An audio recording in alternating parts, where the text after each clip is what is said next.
Our next speaker today is George Taylor, the founder and CEO of TRU Colors, that employed gang members at its brewery. At this power breakfast 5 years ago, George and one of the gang members talked for one of the first times publicly about his plans for the brewery. After that, he raised millions of dollars, built the brewery on Greenfield Street, and started selling TRU Light in 2021. But in September of this year, George announced TRU Colors was closing. He's with us today to talk about what happened, what was working, and what he thinks the business community should do to continue their mission. Please join me in welcoming George.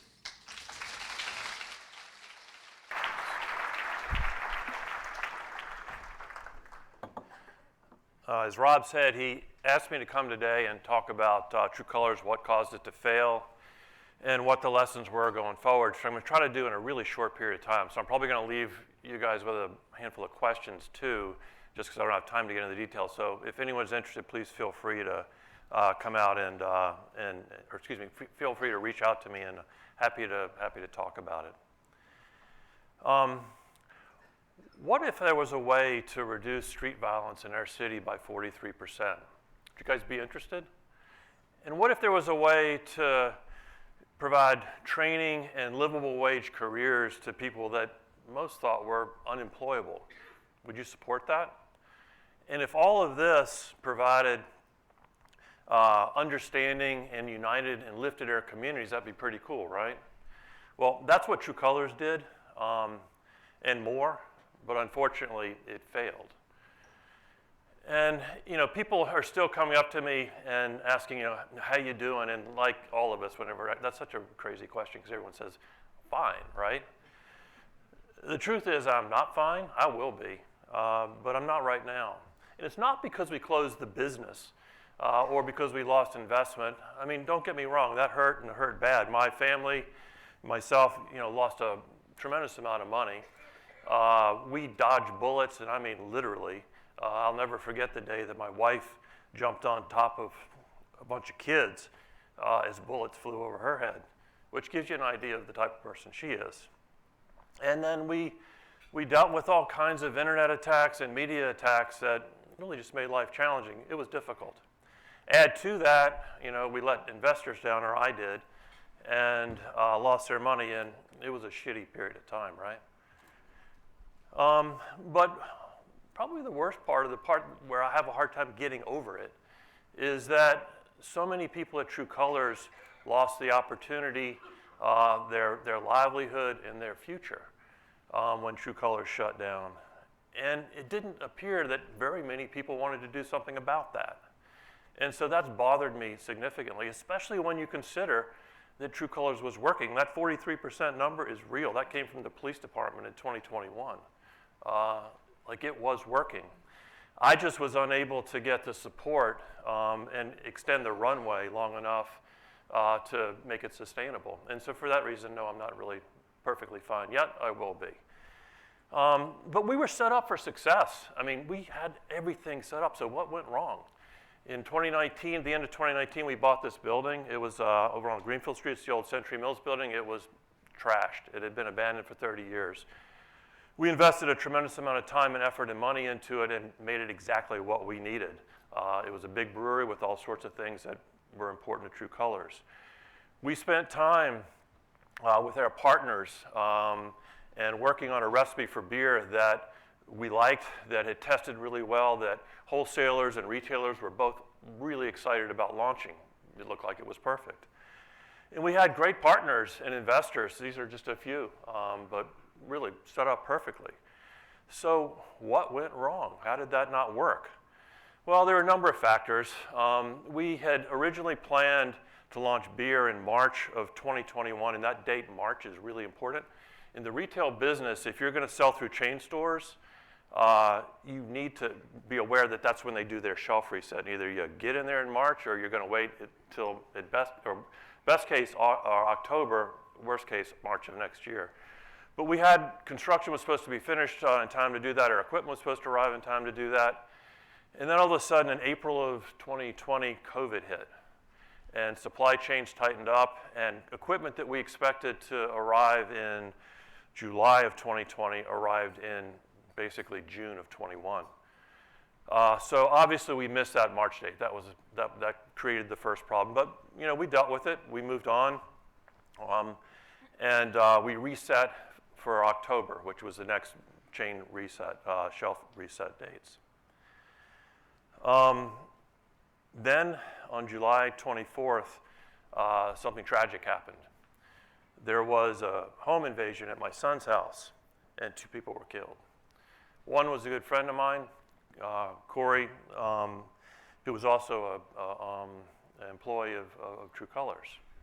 And I'm not going to get into all the details of what happened or how that felt because it's too complicated. This just isn't really the right venue. If anyone wanted to ever talk about it, I'm very open about it. But when that happened, 2 things occurred.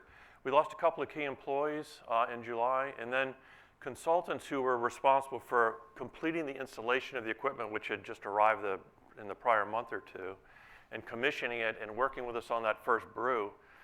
Their company decided that because of what happened at my son's house, there was a potential for danger, and they were not allowed to come back.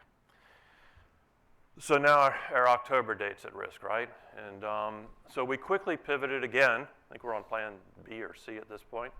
And worked and set up a contract with a brewery that we knew down in New Orleans that had done work with us and actually helped us develop the recipe back then. They began brewing our beer, and we were back on track for the October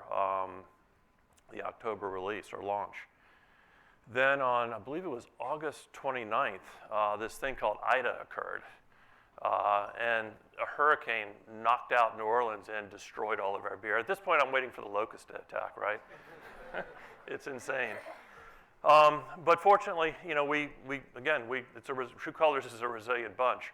One of my sons drove into the middle of the hurricane to retrieve our yeast, and if anyone knows anything about beer, that's an important piece of it. If we lost that, we would not have any hope of hitting the numbers that we had to, or hitting the dates that we had to. And we started brewing beer in our facility in September, and we ended up getting beer into the market in November, late and all, but we got it into the market. However, that created all kinds of issues financially. We had spent 7 years developing our processes, bringing the people in, getting things in place to drive the social mission. As I said, it was working in so many good ways. We were not willing to dismantle that because, one, our number one commitment was to keep the streets safe and to lift these communities. And in dismantling that would have, while it would have worked a lot better on our P&L, it would have significantly hurt our effort in that space. Over that 7 months between when we thought we were going to launch in March and when we did launch in November, we burned about $2.9 million, significant amount of money. And we had to figure out how to get that back. And so we were fortunate that we learned about this thing called a new market tax credit, which if for those who aren't familiar, it's a way that people who do the kind of work that we did in the social mission side and who renovate buildings like we did on Greenfield Street, it's a way for the government to give incentives. And what we learned is that we were entitled to $4.2 million in NMTC tax credit. That's non-dilutive, non-payback kind of capital. It was wonderful, right? We immediately contracted the number one consultant in the business, said, help us put this together. They said, oh, you guys are perfect, guaranteed slam dunk, don't lose these deals ever. And they set the deal to close in December of last year. At the same time, however, we had a lot of news attention since the July incident, WCT in particular. And I'm not this is not a blame game or anything like this. Don't take it this way. I'm just telling you what happened.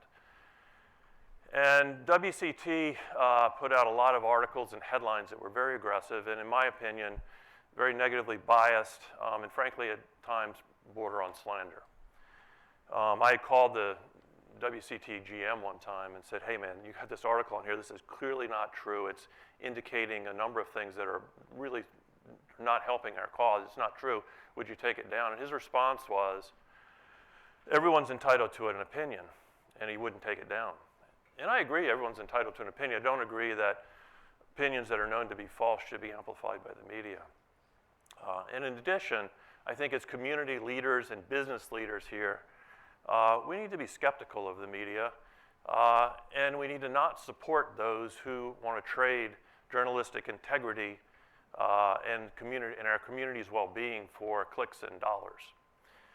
Anyway, in December, I got a call from the person heading up our effort on the new market tax credit. Said, hey, I've got some bad news.